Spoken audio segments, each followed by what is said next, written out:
My own ideas concerning the mechanics by which the oversoul creates the UFO encounters might take the following form. Dimethyltryptamine, when smoked, snuffed, or injected, induces a brief and extremely intense psychedelic experience whose overwhelming sense of contact with the other is unparalleled. For the last decade or so, this extraordinary property of DMT has made it seem to many who sought a chemical basis for schizophrenia to be a likely candidate for the long-sought schizotoxin. Studies have proved inconclusive, however. DMT concentration has not been proven to differ significantly in schizophrenic and normal controls. Studies have established the presence of DMT in the human body. However, the origin and significance of the DMT is unknown. Although it may reflect endogenous synthesis, it could also result from diet, bacterial byproducts, human laboratory error, or other sources. Bearing in mind the bizarre power of the DMT experience, its presence and unknown role in human metabolism, add one more fact, the strange aura of suggestibility that can precede the onset of the intense hallucination phase of the DMT experience. This period of suggestibility may last 15 seconds to a minute, and is a time during which the assumptions which the experiment projects concerning the unusual shift of sensory input acquires enormous power. A few moments later, the power of the now numinous assumption overwhelms the consciousness of the observer with a scenario that, while totally bizarre and outré, nevertheless is somehow a complete psychological fulfillment of the expectations formed in the few minutes of transition that preceded the visionary engulfment. What I am proposing is that something like this happens during a UFO close encounter, and the cause may very well be something which must be partially sought in the human organism. Imagine a person wandering alone in unfamiliar country. Suddenly, there is a hackle-raising sense of weirdness, then a feeling of numbness in the limbs, followed by a clearing of vision and a loud crackling sound. At this point, the sense of strangeness within and without the body would trigger a fear reaction in most people. The fear reaction causes a rapid and automatic search for a culturally validated explanation of what is going on, and an explanation will always be found. It may range from, "I am being bewitched by a demon," to, "Surely it is a visitation of the Holy Mother," to, "My God, it must be a UFO." In each case, the abandonment of the ego to a culturally prescribed explanation of the experience of the other causes the experience to exfoliate, exploit, and elaborate all the themes that the culture's current myth of the other entails. It is known that DMT binds preferentially to certain tissue when introduced into the human body.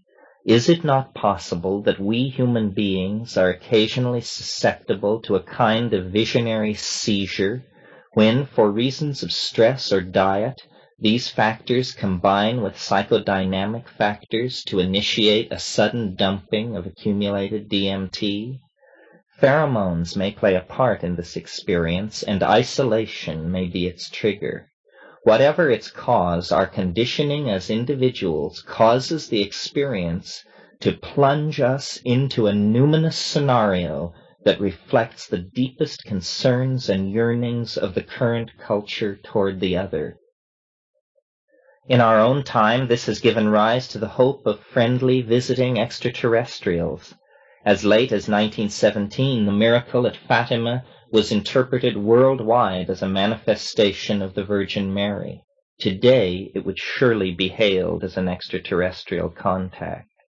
If my suggestion regarding DMT were found to be correct, it would provide insight into the way in which the cultural feedback thermostat explanation of UFOs put forth by Vallée and others actually works. Those people who experience the DMT seizure and are plunged into the current myth of the other actually return as apostles of that myth, able to clarify and refine it, and by those means to exert the tuning and control of historical development that may be the purpose of the agency behind the UFOs. Stress, generalized as an impending sense of historical crisis, may be the factor that induces the UFO close contact experience. As the historical crisis deepens, the number of contacts will increase until the atemporal portion of the mass psyche has affected enough individuals that there is actually a turning away from the stress-inducing course of action. How well is the superego able to play the role of God? Can it come in Saucerian splendor to save the world from the flames at the end of time? Or can it only beckon and warn with visions and dire prophecy? These are questions that we might answer if we diligently explored the states of mind that DMT and psilocybin make available. Perhaps the UFO encounters involve nothing more than an autonomous and negative psychic complex able to emerge during the situation of unusual energy dynamics induced in the psyche by psilocybin. However, a different explanatory approach merges psyche and world by involving a continuum whose modalities bisect each other with equal ease. This is the approach which grants the phenomenological existence of the constructs seen in the Stropharia trance and in UFO encounters. Indeed, the vast and dreamy world that we call imagination or the unconscious may merge imperceptibly into autonomously existing worlds we would call hyperdimensional, indicating the paradox of their simultaneous invisibility and their here and nowness in the psilocybin trance with a presence that belies the term hallucination. Ahead of us lies the future, where we can expect the ingression of the alternative dimension to intensify. It is therefore important for us to have a sense of the powers in that other world and their shifting allegiances. In a traditional society, our exploration of these matters would be firmly embedded in the extant shamanic mythos concerning these forces. Techniques tried and true would be available to fortify our psychic constitution. Since we are members of a profane society whose relation to the unconscious is one of estrangement, we have no such consolation, no dispelling ritual or words of proven self-empowerment. By reason and intuition, we must attempt to conquer the fears that attend journeys into the unknown. But reason and intuition need data with which to construct maps of reality. If we outdistance the inflow of fact, we move beyond the safety zone of the conjuring rod of intuition and reason. For these reasons, we move slowly and steadily. We are human factors in a multivariable equation where the shift of unseen parameters can trigger large perturbations and resonances of unexpected types. Knowing this, and knowing how little we do know, we should be excused for this defense of caution when taking to ourselves the visions which the Stropharia brings.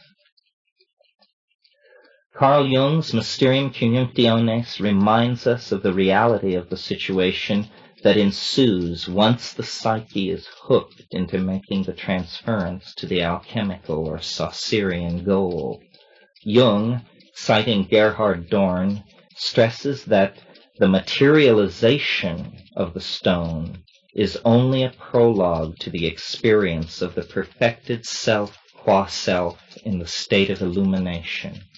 Jung wrote, "Though we know from experience that psychic processes are related to material ones, we are not in a position to say in what this relationship consists or how it is possible at all.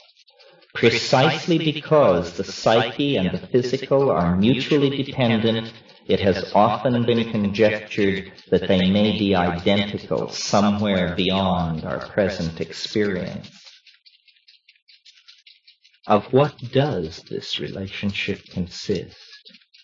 My own hunch, and it is only a hunch, is that an explicitly spatial dimension of a codimension inclusive of our continuum allows a hologram of other realized forms of organization far distant to become visible at certain levels of quantum resonance in the synaptic field. These levels have been damped by selection in favor of more directly relevant lines of information relating to animal survival. Evolution does not reinforce selectively the ability of an organism to perceive at a distance, since such an ability has no selective advantage unless the information it conveys falls upon the receptors of an organism already sophisticated enough in its use of symbols to abstract concepts for later application in different contexts. Thus, these quantum resonances carrying intimations of events at a distance only begin to acquire genetic reinforcement once a species has already achieved sufficient sophistication to be called conscious and mind-possessing. The use of hallucinogens can be seen as an attempt at medical engineering, which amplifies for inspection by consciousness the quantum resonance of the other parts of the spatial continuum holographically at hand. This experience is the vision which the UFOs and psilocybin impart. Visions of strange planets, life forms, perspectives, and societies, machines, ruins, landscapes. The hierophanies all unfold in the nunc stans that has all space standing in it like a frozen hologram. Thus, experimentation with hallucinogens by human beings and the rise in endogenously produced hallucinogens as one advances through the primate phylogeny could both be due to a slow focusing on the phenomenon of imagination, imagination being the deepening involvement of the species with things beheld but not actually existing in the present at hand. The conclusion such an idea makes necessary is that it is upon the ideological content of specific visions that empirical attention should center. What are the working details of the worlds whose presence impinges on ours so strongly? What of the beings sometimes confronted, often furtively sensed, who seem to have some existence in a world of their own revealed by the psilocybin and in UFO contacts? There may exist a vast communication network in the topological nature of things, a network that becomes a fact only for those species or individuals who will but have the intelligence enough to seek this vision. It will by them be found to be persistent in the nature of things. Alchemy thrives in a climate of such ideas. To validate the idea of the worth of the visions of worlds at a distance, one must emerge with some idea spawned by the visionary other, but with a utility in the here and now. The wave quantification of the I Ching is the only idea of this sort that I personally have glimpsed in completeness. It took years to elaborate, and its relation to the here and now is still elusive. Fragmentary themes abound, symbiosis, saucer lens vehicles whose possessors navigate the higher topological oceans in our heads. All this could be transference and fancy. In the classical sense of the word, the experimenter with hallucinogens pursues gnosis, privileged knowledge concerning nature, and vouchsafed by her in ecstasy.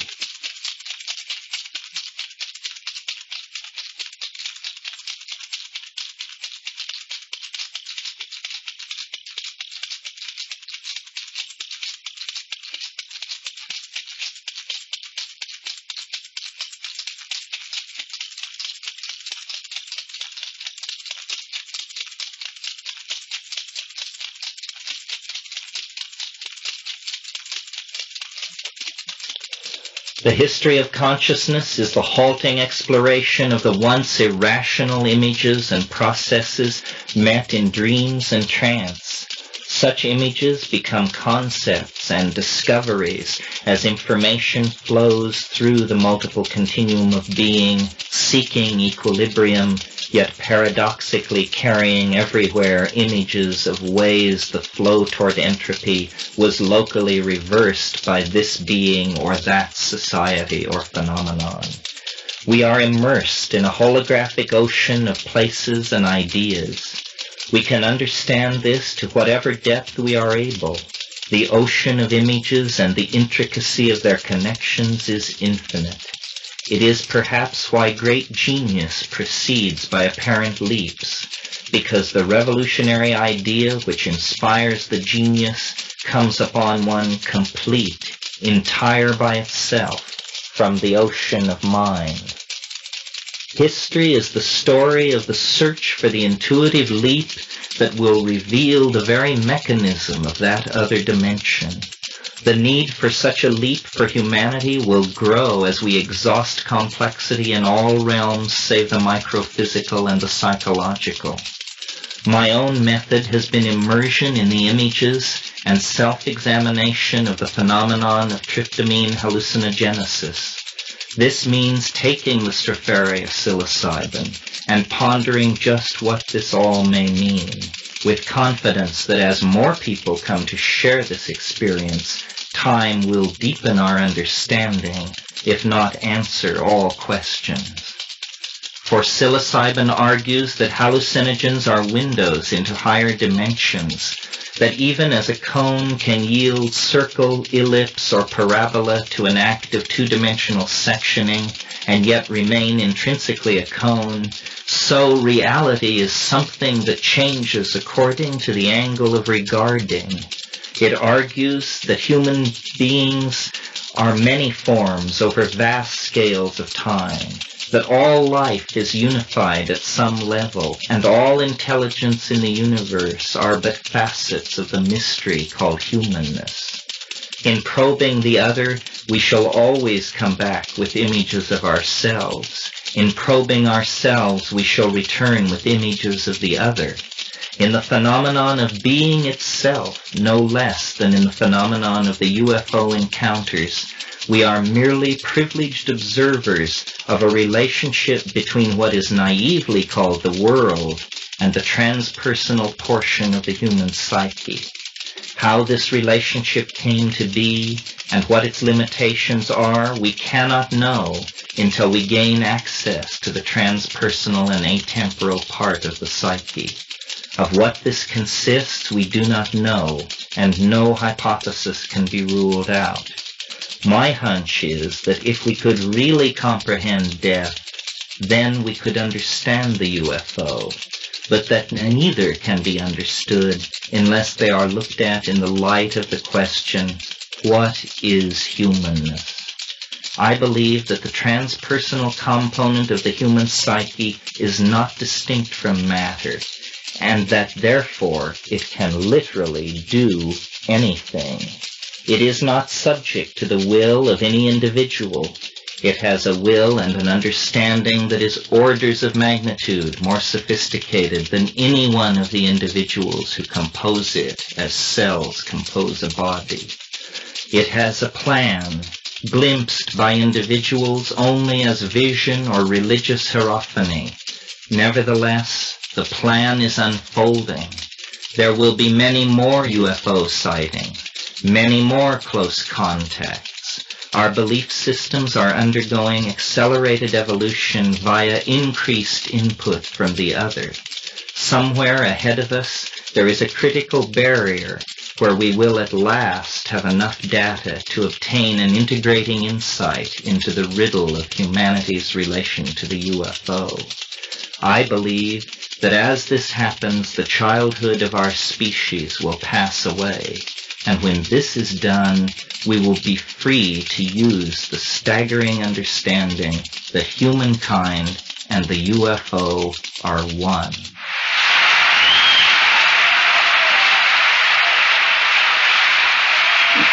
We wish to express our grateful appreciation to the many friends who aided this project.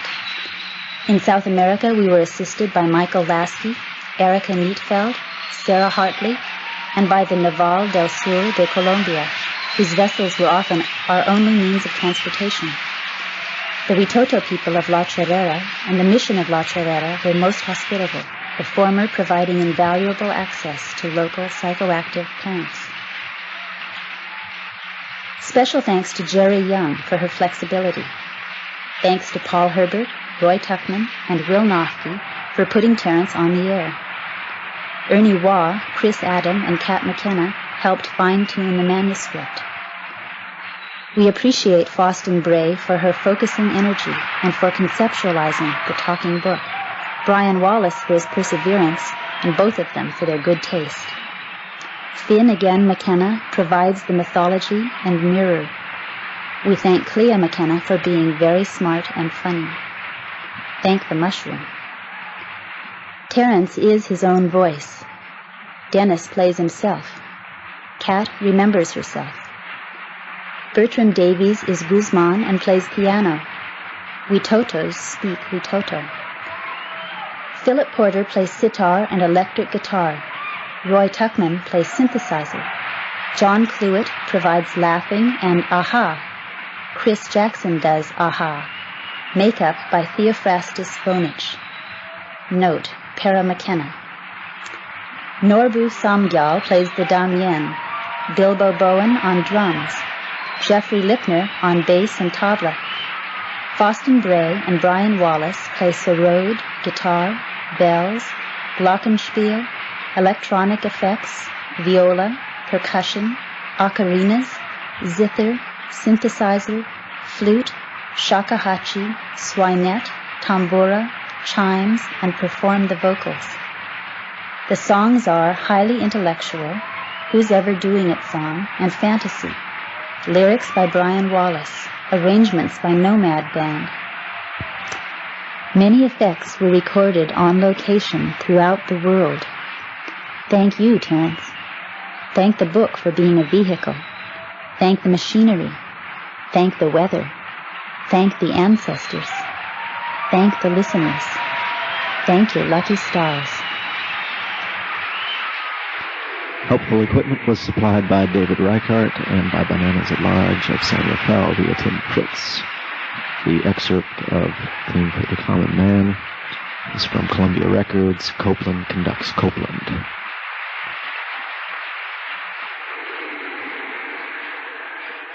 Here's a light-hearted version of a partial bibliography or reading list for True Hallucinations, in alphabetical order, more or less. Burroughs, William, and Ginsberg, Alan. The Yahé Letters, City Lights Books, 1960, Take a Stab. D. John, The Hieroglyphic Monad, translated by J.W. Hamilton Jones, London, 1947. DeLillo, Dawn, Rachner's Star. Evans Vance, W.E., The Fairy Faith in Celtic Countries. And then, of course, the famous article by S. Gosal, S.K. Dutta, A.K. Sanyal, and A.K. Bhattacharya, Arundo Donax, Graminae, Phytochemical and Pharmacological Evaluation, in the Journal of Medical Chemistry, Volume 12, 1969, page 480. Graves, Robert, The White Goddess, New York, 1948. Hardenberg, W.E., The Putumayo, The Devil's Paradise, London, 1912. Harner, Michael, The Sound of Rushing Water, Natural History, July, 1968. Huxley, Aldous, The Doors of Perception. Joyce, James, Finnegan's Wake, London, 1939. Ulysses, ditto, slightly earlier. Jansch, Eric, The Self-Organizing Universe. Jung, Carl Gustav, Flying Saucers, A Modern Myth of Things Seen in the Sky, and Mysterium Conjunctionis, New York, 1963. Leibniz, Wolfgang von, Monadology, in The Philosophical Works of Leibniz by Duncan G. Martin, translator, New Haven, Tuttle, Morehouse and Taylor, 1890. Lewis, Wyndham, The Human Age. Ludlow, Fritz Hugh, The Hashish Eater. Meyer, Michael, Atalanta Fugians. Nabokov, Vladimir, Pale Fire, New York, 1963. Os, O.T. and Oniric, O.N. Psilocybin, The Magic Mushroom Grower's Guide, Berkeley, 1975. Ponampurama and Cameron, Scientific Perspectives on Extraterrestrial Communication, Boston, 1974. The Works of Ilya Prigozhin. Pynchon, Thomas, Gravity's Rainbow, New York, 1974. Rilke, Rainier Maria, The Duino Elegies. Schultes, Richard Evans. Varola is an orally administered hallucinogen. Botanical Museum Leaflets of Harvard University, Volume 22, Number 6. Stapleton, Olaf, The Star Maker. Templeton, Alex, The Sirius Mystery. Valentine, Basel, The Triumphal Chariot of Antinomy. Vallée, Jacques, The Invisible College. And Messengers of Deception. The Complete Works of Gordon Wasson. Wells, Herbert George, The Time Machine. Whiffen, Colonel Henry, Explorations of the Upper Amazon. Whitehead, Alfred North, Process and Reality. Wilson, Robert Anton, Illuminatus. And I might add, Valus by Philip K. Dick.